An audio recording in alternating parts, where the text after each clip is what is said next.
Saudara-saudari, Shalom Alaikum.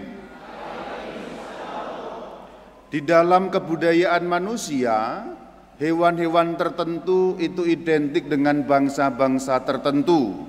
Umpamanya dalam kebudayaan Amerika populer, itu mereka suka makan ayam, maka chicken itu umumnya berasal dari Amerika. Di Indonesia juga demikian pula. Kalau orang Toraja, orang Jawa Tengah zaman kuno itu identiknya dengan kerbau.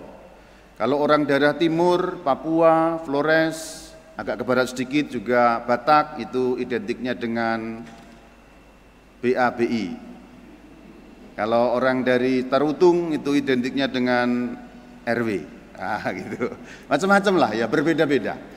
Nah, kalau di Israel binatang yang begitu populer adalah domba, terutama adalah anak domba, karena di dalam agama Israel dan dalam kebudayaan Israel memang domba atau anak domba ini penting sekali, terutama di dalam kehidupan keagamaan mereka.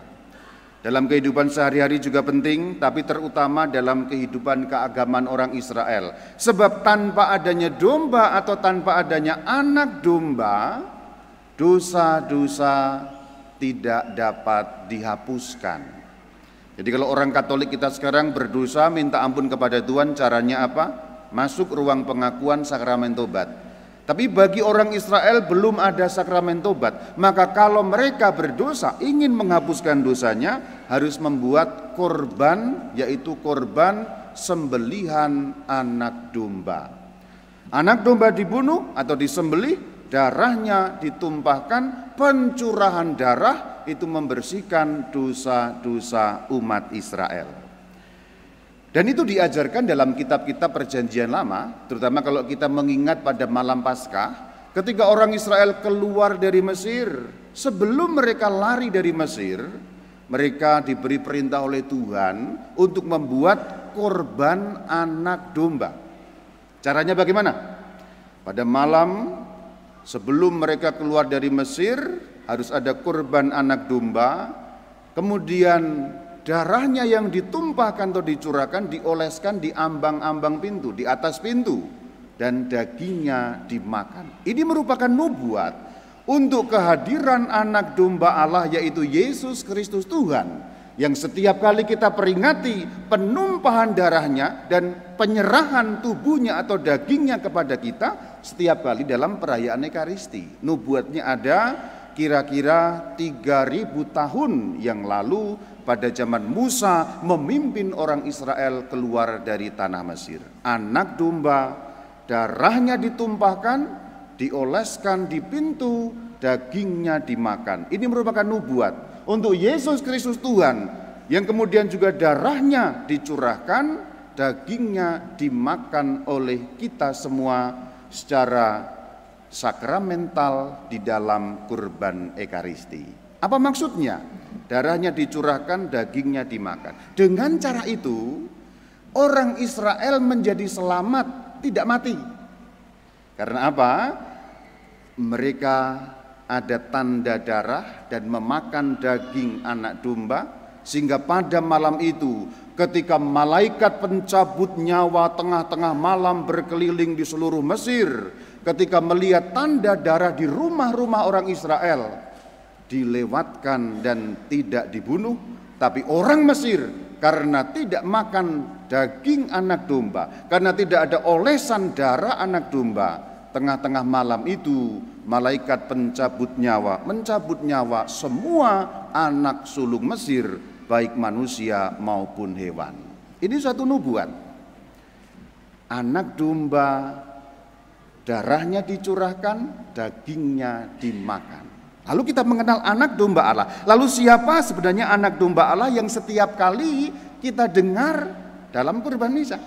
Sebelum kita terima komuni, setiap Ekaristi imam selalu akan mengulangi, lihatlah anak domba Allah yang menghapus dosa dunia. Sebelumnya juga kita menyanyi selalu anak domba Allah, macam-macam versinya, lagunya beda-beda. Tapi kata-katanya selalu sama, anak domba Allah yang menghapus dosa dunia. 2 kali diulang, kasihanilah kami. Kalimat terakhir, berilah kami damai. Damai di situ artinya tidak mati. Cerita Mesir mengingatkan yang makan daging anak domba yang ada tanda darahnya adalah setiap orang yang mengikuti kurban misa pada saat kita merayakan Ekaristi bersama. Lalu siapa itu anak domba? Lalu dikatakan, lihatlah anak domba Allah itu. Ternyata 2000 tahun yang lalu sudah diwahyukan, saudara-saudari, yaitu di dalam kitab Injil yang kita dengar, dalam Injil Yohanes tadi yang kita dengarkan, ketika Yohanes Pembaptis melihat Yesus lewat, dia berkata, lihatlah anak domba Allah.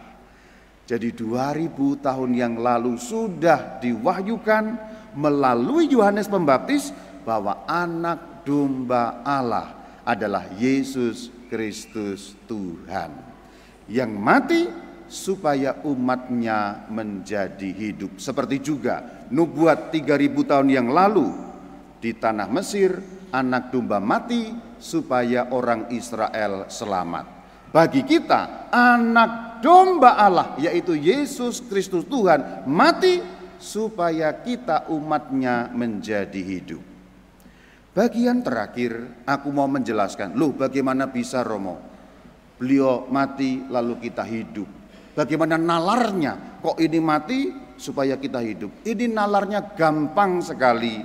Aku mau jelaskan secara singkat, paling kurang nalar pemahaman intinya. Karena kalau dijelaskan secara bahasa iman teologis panjang, jadi seminar 3 jam nanti susah ya. Pokoknya ini karena homili dijelaskan nalarnya saja. Kenapa yang ini mati, yang itu hidup? Itu sebenarnya kita alami dalam hidup sehari-hari. Itu nalarnya gampang. Nalarnya terpampang di depan kita semua. Kita melihat setiap hari, bahkan kita mengalami setiap hari. Begitulah kehidupan. Kehidupan dapat berlanjut kalau ada yang mati. Perhatikan, kehidupan dalam dunia ini dapat berlanjut kalau ada yang mati untuk menopang kehidupan ini. Kamu di sini bisa hidup, duduk ikut misa karena ada yang mati untuk kamu. Rama Bayu bisa berdiri ikut misa karena ada yang mati bagi Rama Bayu, sehingga hidupnya Rama Bayu berlanjut, sehingga hidupmu berlanjut. Siapa atau apa yang mati supaya kamu hidupnya berlanjut? Secara jasmani kita tahu yang mati bagi kita banyak sekali. Ayam-ayam itu mati untuk kita. Ayam mati, kita makan, hidup kita berlanjut. Kalau kamu suka daging RW itu mati untuk kita. Kamu makan, dia mati, kita lanjut hidup. Tanaman-tanaman semua menjadi mati, lalu dimasak ibu-ibu, hidup kita. Jadi kematian pihak lain membuat kita tetap berjalan hidup ini. Itu nalarnya dunia jasmani. Kalau tidak ada yang mati bagi kamu, kamu makan apa saudara? Tidak bisa berlanjut. Itulah nalar berlanjutnya kehidupan. Secara jasmani, hidupmu hanya bisa berlanjut kalau ada yang mati untukmu. Apa itu sayur-sayuran, tanam-tanaman, binatang-binatang mulai dari ayam, kambing, segala macam. Bahkan ada yang makan biawak segala macam. Si A mati supaya si B bisa hidup, itu nalar sehari-hari. Mungkin orang tidak menyadarinya nalar ini. Secara rohani pun sama. Itu yang jasmani, rohani sama. Harus ada yang mati supaya kita tetap hidup. Pihak A mati supaya pihak B tetap hidup. Pihak A yaitu Yesus Kristus wafat supaya berlanjutnya hidup kita. Itu yang dinamakan nalar penebusan. Kalau mau dijelaskan pakai Alkitab bisa dan panjang, tapi kapan-kapan saja.